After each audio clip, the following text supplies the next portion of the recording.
Sometimes it really makes a better picture if people are looking at you, and particularly if they're looking at you in an interesting way. If they're looking at you in an interesting way, then it can really be interesting. You know. So I don't have any hard and fast rules.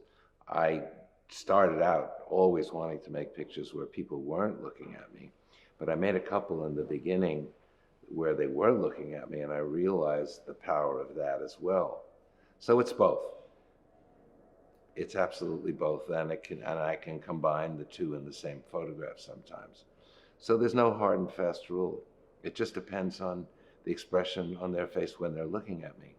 I like it when they're looking at me and they seem to be looking through me. But very often it doesn't work when they're looking at me, and it's a failure. So, it's hit and miss. When they're not looking at me, you know, then there can be less depth, perhaps, to the picture.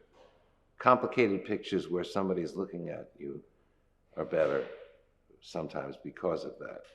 And simple pictures where they're not looking at you can be stronger because of that as well. So it's a sliding scale. You never know for sure, until the moment of exposure.